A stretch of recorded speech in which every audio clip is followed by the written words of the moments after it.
नमस्कार। नतीजों से पहले और आखिरी चरण की वोटिंग खत्म होने के ठीक बाद मीडिया में अलग अलग सर्वे एजेंसियों की मदद से एग्जिट पोल्स शुरू हो जाते हैं। इससे आधिकारिक नतीजों के आने से पहले ही देश का मूड क्या है और हवा का रुख किस तरफ है, ये भांपने में हमें मदद मिलती है। वोटिंग खत्म होने के बाद आधिकारिक नतीजों के ऐलान तक एग्जिट पोल्स के नतीजे सियासी चर्चाओं के केंद्र में रहते हैं। लोग सोशल मीडिया पर पोस्ट करते हैं, बातचीत करते हैं। हालांकि ऐसा हमेशा नहीं होता कि जब एग्जिट पोल्स का अनुमान ठीक हो। अतीत में ऐसे कई उदाहरण हैं जब एग्जिट पोल्स वोटर्स का मूड भांपने में नाकाम हुए।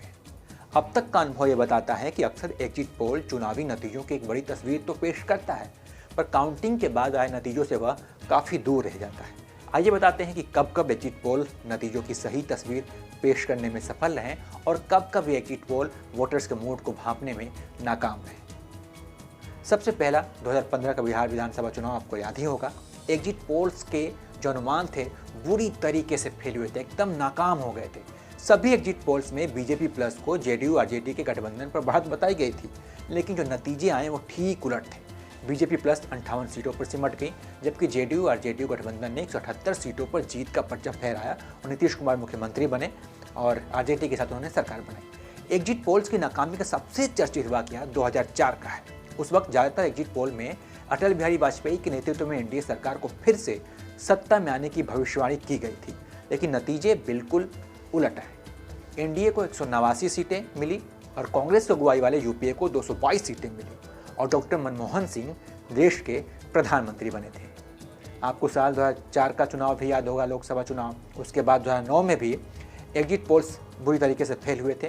ज़्यादातर एग्जिट पोल्स में यह बताया गया था कि यूपीए को एनडीए पर बढ़त मिलेगी, लेकिन किसी ने भी यह अनुमान नहीं लगाया था कि कांग्रेस अकेले 200 के आंकड़े को पार कर जाएगी।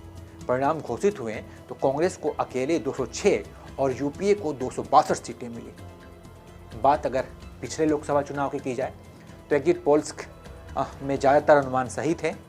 ज़्यादातर एग्जिट पोल्स में बीजेपी की अगुवाई में एनडीए को सरकार बनाने के करीब बताया गया था। जब नतीजे आए तो बीजेपी ने खुद के दम पर सरकार बना लिया, या फिर कहिए तो खुद के दम पर बहुमत साबित कर दिया था। इसी तरह 1998 के लोकसभा चुनाव के दौरान भी ज़्यादातर एग्जिट पोल्स के अनुमान सही थे और तब सभी ने यह ऐलान किया था, सभी ने भविष्यवाणी की थी कि बीजेपी की अगुवाई वाले गठबंधन को 200 से ज़्यादा सीटें मिलेगी और बहुमत के करीब बताया गया था, जबकि कांग्रेस की अगुवाई वाले गठबंधन को 200 से कम सीटों का अनुमान लगाया गया था। जब नतीजे आए तो बीजेपी प्लस को 252 और कांग्रेस को 166, कांग्रेस प्लस को 166 और अन्य को 119 सीटें मिली थी। तो करीब करीब देखें तो लोकसभा चुनाव में एग्जिट पोल्स का अनुमान सही होता है, लेकिन कई बार विधानसभा के जो चुनाव होते हैं, जो आम चुनाव होते हैं, उसमें एग्जिट पोल वोटर्स के मूड को भांपने में कहीं ना कहीं थोड़ा सा चूक जाता है, या फिर कहिए तो कई बार सटीक नतीजे नहीं आते हैं। जो बताया जाता है उससे कहीं ना कहीं परिणाम, जब जो एग्जिट पोल के परिणाम होते हैं और जो नतीजे, जो आधिकारिक नतीजे घोषित होते हैं, उनमें कहीं ना कहीं एक बड़ा अंतर देखने को मिलता है। बहुत बहुत धन्यवाद। मुझे उम्मीद है कि आपको ये वीडियो पसंद आया होगा। आप चाहें तो इसे लाइक कर सकते हैं, शेयर कर सकते हैं और सब्सक्राइब भी कर सकते हैं। बहुत बहुत शुक्रिया।